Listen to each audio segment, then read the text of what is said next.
Hi guys. So നമ്മൾ ഇതുവരെ എന്തൊക്കെ ഗോത്രൂ ചെയ്യുന്ന വെച്ചാൽ ഫങ്ഷൻസ് ഒരു തരത്തിൽ സ്പെഷ്യൽ ഒബ്ജക്ട്സ് ആണെന്നൊക്കെ നമ്മൾ പറഞ്ഞു വെച്ചിരുന്നു. പിന്നെ ഫങ്ഷൻസ് ഒബ്ജക്റ്റ് സ്റ്റോർ ചെയ്താൽ അത് മെത്തേഡായി വിളിക്കുന്നു പറഞ്ഞു. ഒരു എക്സാമ്പിൾ നമ്മൾ ഗെറ്റ് ഏജ്, പിന്നെ add listener, get element byte, ഇതെല്ലാം ഒരു മെത്തേഡാണെന്ന് നമ്മൾ പറഞ്ഞിരുന്നു. പിന്നെ ഫങ്ഷൻസിന് എക്സിക്യൂട്ട് ചെയ്യാൻ പറ്റുമെന്ന് നമ്മൾ പറഞ്ഞിരുന്നു. അതൊക്കെ മനസ്സിലാക്കിക്കൊണ്ട് ഇനി നമ്മൾ ഫങ്ഷൻസ് എങ്ങനെയൊക്കെ ക്രിയേറ്റ് ചെയ്യാം എന്നുള്ളതാണ് നമ്മൾ ചെക്ക് ചെയ്യാൻ പോകുന്നത്. ഓക്കെ, സോ ഒബ്ജക്റ്റിൽ ഫങ്ഷൻ സ്റ്റോർ ചെയ്ത പോലെ നമുക്ക് വേരിയബിൾസിന് സ്റ്റോർ ചെയ്യാൻ പറ്റും. ഇവിടെ നമ്മൾ ഒബ്ജക്ട്സിലാണ് ഫങ്ഷൻ സ്റ്റോർ ചെയ്തത്, ഗെറ്റ് ഏജ് എന്നൊക്കെ പറഞ്ഞിട്ട്. അതേപോലെ നമുക്ക് വേരിയബിൾസിൽ വേണമെങ്കിൽ നമുക്ക് സ്റ്റോർ ചെയ്യാൻ പറ്റും. ഓക്കെ, മുമ്പ് നമ്മൾ പറഞ്ഞു ഒബ്ജക്ട്സിൽ എങ്ങനെ സ്റ്റോർ ചെയ്തു എന്നുള്ളത്. ഓക്കെ, അത് ഞാനിവിടെ പറയുകയാണ്. ഗെറ്റ് ഏജ് വെച്ചിട്ട് ഇത് ഒബ്ജക്ട്സിലാണ് നമ്മൾ സ്റ്റോർ ചെയ്തിരിക്കുന്നത്. അത് ബേസിക്കലി അസൈൻമെൻറ്റ് തന്നെയാണ് ചെയ്യുന്നത്. നമ്മൾ ഗെറ്റ് ഏജ് കോളൻ ഇട്ടിട്ടാണ് യൂസ് ചെയ്യുന്നത്. Okay, so colon is just an assigning value to a key നമുക്ക് പറയാൻ പറ്റും. അത് കീയിലേക്ക് അസൈൻ ചെയ്യുന്ന ഒരു വാല്യൂ ആണ് നമ്മൾ കോളം വെച്ചിട്ട് ഐഡൻറ്റിഫൈ ചെയ്യുന്നത്. എന്ന് വെച്ചാൽ ഫംഗ്ഷനെ നമ്മൾ ഗെറ്റ് ഏജിലേക്ക് അസൈൻ ചെയ്ത് കൊടുക്കുന്നു എന്ന് പറയാം. അതേപോലെ തന്നെയാണ് വേരിയബിൾസിൽ ഫംഗ്ഷൻ സ്റ്റോർ ചെയ്യാനും യൂസ് ചെയ്യുന്നത്. സോ നമുക്ക് വേണമെങ്കിൽ ഇവിടെ ഞാനിവിടെ കോൺസ്റ്റ് എന്ന് എഴുതാം. കോൺസ്റ്റ് സ്റ്റാർട്ട് എന്ന് പറഞ്ഞാൽ എഴുതി കൊടുക്കാൻ പറ്റും എനിക്ക്. So const start equal to ഞാൻ ഫംഗ്ഷൻ എഴുതി വെച്ചു. നമ്മൾ മുമ്പ് ഇതേപോലെ ഫംഗ്ഷൻ ഉണ്ട്. ഇവിടെ ഫംഗ്ഷൻ ഈക്വൽ സൈനിൻ്റെ റൈറ്റ് സൈഡിലാണ്. ഓക്കെ, അതാണ് ഇതിൻ്റെ main twist. Okay, so suppose നിങ്ങൾ ഫംഗ്ഷൻ ഡിക്ലറേഷൻ റിമൂവ് ചെയ്തു എന്ന് വിചാരിക്കുക. ആൻഡ് നമ്മളിപ്പോൾ ഡിക്ലറേഷൻ റിമൂവ് ചെയ്തു. ഇത് ഫംഗ്ഷൻ ഡിക്ലറേഷൻ ആയിരുന്നു. ഈ ഫംഗ്ഷൻ ഡിക്ലറേഷൻ നമ്മളിപ്പോൾ ഒന്ന് മോഡിഫൈ ചെയ്തിട്ട് നമ്മളിവിടെ ഒരു സ്റ്റാർട്ട് വേരിയബിൾ കൊടുത്തു, ഈക്വൽ ടു കൊടുത്തു. പക്ഷേ നമ്മൾ സ്റ്റാർട്ട് ഗെയിം നമ്മളിവിടെ യൂസ് ചെയ്യുന്നുണ്ട് താഴെ. ഓക്കെ, സോ നമുക്കിവിടെ സ്റ്റാർട്ട് ഗെയിം യൂസ് ചെയ്തിട്ട് നമുക്ക് റീലോഡ് ചെയ്ത് നോക്കാം. എന്താ വരുന്നത് നമുക്ക് റീലോഡ് ചെയ്ത് കഴിഞ്ഞാൽ കൺസോൾ ചെയ്ത് കഴിഞ്ഞാൽ നമുക്ക് കിട്ടും start game is not defined എന്നും പറഞ്ഞ് കിട്ടും. ഓക്കെ, എന്ന് വെച്ചാൽ സ്റ്റാർട്ട് ഗെയിം ഡിഫൈൻ ചെയ്തിട്ടില്ല, സ്റ്റാർട്ട് ഗെയിം ഇവിടെ ഡിഫൈൻ ചെയ്തിട്ടില്ല എന്ന് പറഞ്ഞ് കിട്ടും ബേസിക്കലി. ഓക്കെ, സോ അതെന്താണെന്ന് വെച്ച് കഴിഞ്ഞാൽ നൗ സ്റ്റാർട്ട് ഗെയിം ഗ്ലോബൽ സ്കോപ്പിൽ രജിസ്റ്റർ ചെയ്തിട്ടില്ല. ഓക്കെ, മുമ്പ് നമ്മൾ എഴുതിയിരുന്ന ഫംഗ്ഷൻ ഡിക്ലറേഷൻ എന്ന് വെച്ചാൽ ഞാൻ ബേസിക്കലി ഇത് മാത്രം കാണിക്കുന്നു. ഫംഗ്ഷൻ ഡിക്ലറേഷൻ എന്ന് പറഞ്ഞാൽ നമ്മൾ ഇത് മാത്രം എഴുതുന്നത്. ഇതാണ് ഫംഗ്ഷൻ ഡിക്ലറേഷൻ. ഞാൻ കമൻറ്റ് ഔട്ട് ചെയ്യാം. ഓക്കെ, സോ ഇതാണ് ഫംഗ്ഷൻ ഡിക്ലറേഷൻ. സോ ഇവിടെ എഴുതിയിരുന്ന ഫംഗ്ഷൻ ഡിക്ലറേഷൻ ആണല്ലോ. ഇത് ജാവാസ്ക്രിപ്റ്റ് ഫയൽ സ്കാൻ ചെയ്യുമ്പോൾ എൻജിൻ ഫസ്റ്റ് തന്നെ രജിസ്റ്റർ ചെയ്യും. ഈവൻ ഇഫ് ഫംഗ്ഷൻ താഴെ എഴുതിയാലും ജാവാസ്ക്രിപ്റ്റ് നോസ് ഇറ്റ്. ഇത് ഹോസ്റ്റിംഗ് വഴി ബേസിക്കലി അത് മനസ്സിലാക്കി എടുത്തിട്ട് അത് രജിസ്റ്റർ ചെയ്യും.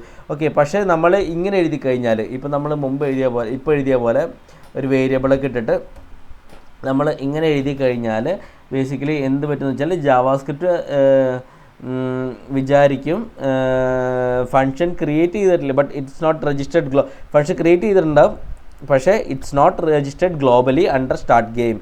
സോ എന്ന് വെച്ച് കഴിഞ്ഞാൽ ഇത് ഗ്ലോബലിൽ രജിസ്റ്റർ ചെയ്തിട്ടില്ല. സ്റ്റാർട്ട് ഗെയിമിൻ്റെ പേരിൽ ഇത് ബേസിക്കലി രജിസ്റ്റർ ചെയ്തിട്ടില്ല. Instead it stored in A variable start.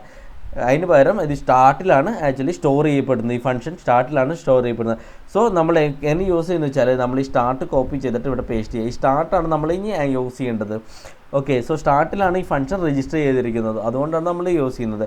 എന്നിട്ട് സേവ് ചെയ്തിട്ട് റീലോഡ് ചെയ്ത് കഴിഞ്ഞാൽ നമുക്ക് എന്ത് കിട്ടുമെന്ന് വെച്ചാൽ സ്റ്റാർട്ട് ഗെയിം ക്ലിക്ക് ചെയ്ത് കഴിഞ്ഞാൽ നമുക്ക് ഗെയിം സ്റ്റാർട്ടിങ് നമുക്ക് വരുന്നുണ്ട്. സോ ഇപ്പോൾ നമുക്ക് പഴയ പോലെ നമ്മുടെ കേസിൽ വർക്ക് ആവുന്നുണ്ട്. ഓക്കെ, സോ ഞാൻ പറഞ്ഞു റൈറ്റ് സൈഡിൽ ഫംഗ്ഷൻ ഇടാൻ പറ്റുന്ന സ്പെഷ്യൽ ആണെന്ന് പറഞ്ഞു. അതാണ് ഇത് ഈക്വൽ സൈനിൻ്റെ റൈറ്റ് സൈഡിൽ ഫംഗ്ഷൻ ഇടുന്ന ഒരു സ്പെഷ്യൽ കേസാണ്. ഫംഗ്ഷൻ എക്സ്പ്രഷൻ എന്നൊക്കെ നമുക്ക് പറയാൻ പറ്റും. സോ ഇതാണ് ആക്ച്വലി നമ്മൾ യൂസ് ചെയ്യുന്നത്. ഓക്കെ, പിന്നെ നമുക്ക് പറഞ്ഞാൽ ഇതൊരു ഇമ്പോർട്ടൻറ്റ് പോയിൻ്റ് ആണ്. ജാവാസ്ക്രിപ്റ്റിൽ allows functions on the right side of equal to sign. എന്ന് വെച്ചാൽ ഈക്വൽ ടു സൈനിൻ്റെ റൈറ്റ് സൈഡിൽ നമുക്ക് ഫംഗ്ഷനെ ജാവാസ്ക്രിപ്റ്റ് അലൗ ചെയ്ത് വയ്ക്കും. ബട്ട് എല്ലാ റൈറ്റ് സൈഡിൽ വയ്ക്കാൻ പറ്റില്ല കേട്ടോ. ഒരു എക്സാമ്പിൾ ഞാൻ പറയുകയാണെങ്കിൽ ഇവിടെ const ABC equal to if കണ്ടീഷനൊക്കെ നിങ്ങൾ എഴുതുകയാണെന്ന് വിചാരിക്കുക, ട്രൂ. എന്നിട്ട് ഇവിടെ ഓപ്പൺ ബ്രാക്കറ്റ് എടുത്ത് എക്സ്പ്രഷൻ എക്സ്പെക്റ്റഡ് എറർ അടിച്ചു. ഐഡിയിൽ തന്നെ ബൈ ഡീഫോൾട്ട് എക്സ്പ്രഷൻ അടിക്കും. ജാവാസ്ക്രിപ്റ്റ് എറർ ആവും. So function can behave like a value because function is an object and can be stored like data. നമ്മൾ മുമ്പ് പറഞ്ഞ പോയിൻ്റാണ്. Functions basically special objects kind of thing ആണ്. ഓക്കെ, അതുകൊണ്ടാണ് നമുക്ക് store ചെയ്യാൻ പറ്റുന്ന റൈറ്റ് സൈഡിലും. പിന്നെ function declaration versus function expression. So basically ഇത് ഫംഗ്ഷൻ ഡിക്ലറേഷൻ ആണ്, ഇത് ഫംഗ്ഷൻ എക്സ്പ്രഷൻ ആണ്. ഓക്കെ, ഇപ്പോൾ ഈ രണ്ട് ടൈപ്പിൽ ഫംഗ്ഷൻസ് ക്രിയേറ്റ് ചെയ്യാൻ പറ്റുമെന്ന് നമ്മൾ പറഞ്ഞു.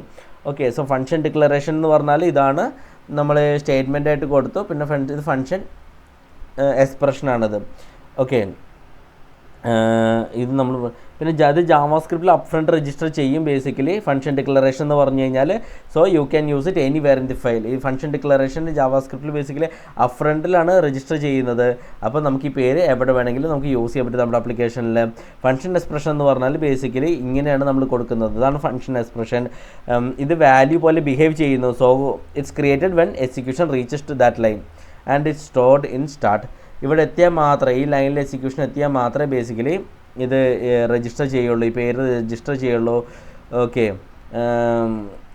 കൺട്രോൾ ഫംഗ്ഷന് ബേസിക് ജാവാസ്ക്രിപ്റ്റ് എക്സിക്യൂഷൻസ് 1 by 1 ആണല്ലോ, ലൈൻ ബൈ ലൈനാണ് എടുക്കുന്നത്. സോ ഈ കൺട്രോൾ ഇവിടെ എത്തിയാൽ മാത്രമേ ബേസിക്കലി അത് എന്ത് ചെയ്യുള്ളൂ, വാല്യൂ പോലെ ബിഹേവ് ചെയ്യുള്ളൂ. എന്ന് വെച്ചാൽ it's created when execution reaches that line. ഈ ഫംഗ്ഷൻ ക്രിയേറ്റ് ചെയ്യുന്നത് ഈ എക്സിക്യൂഷൻ ഈ ലൈനിൽ റീച്ച് ചെയ്യുക മാത്രമേ ചെയ്യുള്ളൂ. ആൻഡ് ആ ഫംഗ്ഷൻ എവിടെ സ്റ്റോർ ചെയ്യുന്നു, സ്റ്റാർട്ടിൽ സ്റ്റോർ ചെയ്യപ്പെടുകയും ചെയ്യുന്നു. Okay, now the reference is in start. സ്റ്റാർട്ടിലാണ് നമ്മുടെ റെഫറൻസ് ഉള്ളത്. ഓക്കെ, സോ ഇവിടെ നമുക്ക് നെയിം ഓപ്ഷനിലാണെന്ന് പറയാം. ഒരു ഫൺ പാർട്ടും കൂടി എന്ന് വെച്ചാൽ നെയിം ഓപ്ഷനിലുണ്ട്. ഇവിടെ ഫംഗ്ഷൻ നെയിം ഇല്ല എന്ന് പറഞ്ഞാൽ നമുക്ക് വേണമെങ്കിൽ നെയിം അവിടെ നിന്ന് അവോയ്ഡ് ചെയ്യാം. വേണമെങ്കിലും വേണ്ട, നമുക്ക് ഇങ്ങനെ വേണമെങ്കിൽ കൊടുക്കാനും പറ്റും. സോ ഇപ്പം നെയിം ഇല്ലാത്ത ഫംഗ്ഷനായി മാറി. സോ ഇതിന് നമ്മൾ എന്ത് പറയുന്നത് വെച്ചാൽ ഇതിന് നമുക്ക് വേണമെങ്കിൽ അനോണിമസ് ഫംഗ്ഷൻ എന്ന് പറയാൻ പറ്റും. ഓക്കെ, യൂഷ്വലി കോഡിംഗ് സ്റ്റൈലിൽ ഇങ്ങനെ function open bracket closing bracket parenthesis basically ഇട്ടിട്ട് കീവേഡിന് ഇമീഡിയറ്റ്ലി ബ്രാക്കറ്റ്സ് ഇടും. ബേസിക്കലി ഫംഗ്ഷൻ കീവേഡിന് ശേഷം ഇമീഡിയറ്റ്ലി ബ്രാക്കറ്റ് ഇടും, എന്ന് വെച്ചാൽ പരാന്തസിസ് ഇടും, സ്പേസ് ഒന്നും ഇല്ലാണ്ട്. ആഫ്റ്റർ എക്സ്പ്രഷൻ നമുക്ക് വേണമെങ്കിൽ സെമിക്കോളൻ ഇടാം ഇവിടെ. ഓക്കെ, സെമിക്കോളൻ ഇട്ട് കൊടുക്കാം. ഇതൊരു എക്സ്പ്രഷനാണ് ആക്ച്വലി. ഓക്കെ, എക്സ്പ്രഷൻ അസൈൻമെൻ്റ് ആണ്.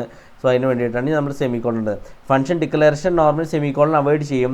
സോ ഇവിടെ ഫംഗ്ഷൻ ഡിക്ലറേഷന് നമുക്ക് സെമിക്കോളൻ കൊടുക്കേണ്ട ആവശ്യമില്ല. ഓക്കെ, ബട്ട് ഫംഗ്ഷൻ എക്സ്പ്രഷനിൽ അത് കൺവെൻഷനാണ്. ലൈക്ക് ഫംഗ്ഷൻ ഇങ്ങനെ കൊടുത്തിട്ട് നമുക്ക് വേണമെങ്കിൽ ഞാൻ ഇവിടെ അറ്റ് ദി എൻഡ് സെമിക്കോളൻ നമ്മൾ യൂസ് ചെയ്യുന്നുള്ളത്. ഓക്കെ, കാരണം അസൈൻമെൻറ്റ് സ്റ്റേറ്റ്മെൻറ്റ് കംപ്ലീറ്റ് ചെയ്യുകയാണ് ഉദ്ദേശിക്കുന്നത്, അതുകൊണ്ടാണ് നമ്മൾ സെമിക്കോളൻ കൊടുക്കുന്നത്. പിന്നെ ഇമ്പോർട്ടൻറ്റ് നോട്ട് എന്ന് പറഞ്ഞാൽ anonymous function concept storing in variable കൺസെപ്റ്റിനോട് കംപ്ലീറ്റ്ലി ടൈഡ് അല്ല കേട്ടോ. എന്ന് വെച്ചാൽ അനോണിമസ് ഫംഗ്ഷൻ നമുക്ക് വേറെ സ്ഥലത്തൊക്കെ വേണമെങ്കിൽ നമുക്ക് യൂസ് ചെയ്യാനൊക്കെ പറ്റും. സോ ഒരു എക്സാമ്പിൾ പറയുകയാണെങ്കിൽ കോൾ ബാക്സിൽ event listeners, set time out, array methods, like map, filter, ഇതൊക്കെ എന്തെന്ന് ഞാൻ ഡീറ്റെയിൽ ആയിട്ട് പറഞ്ഞുതരാം.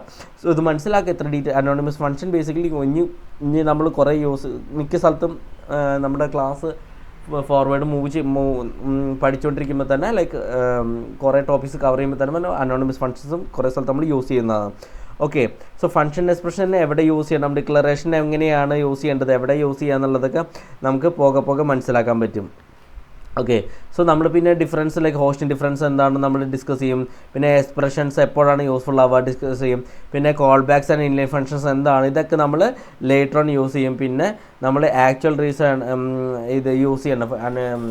ബേസിക്കലി അനോണിമസ് ഫംഗ്ഷൻ എവിടെയാണ് യൂസ് ചെയ്യേണ്ടത്, എങ്ങനെ യൂസ് ചെയ്യേണ്ടതൊക്കെ ലേറ്റർ നമുക്ക് ഗോ ത്രൂ ചെയ്യാം. സോ ഇന്നത്തെ വീഡിയോ ഞാൻ ഇവിടെ വെച്ച് റാപ്പ് ചെയ്യാണ്. ഇതൊരു ഐഡിയ തരാൻ വേണ്ടിയിട്ട് ഞാൻ എടുത്തത് ഫംഗ്ഷൻ എക്സ്പ്രഷനും ഫംഗ്ഷൻ ഡിക്ലറേഷനും തമ്മിൽ ഡിഫറൻസും അതിൻ്റെ ഡീറ്റെയിൽസ് എക്സ്പ്ലെയിൻ ചെയ്യാൻ വേണ്ടിയിട്ട് ഇന്നത്തെ വീഡിയോ എടുത്തത്.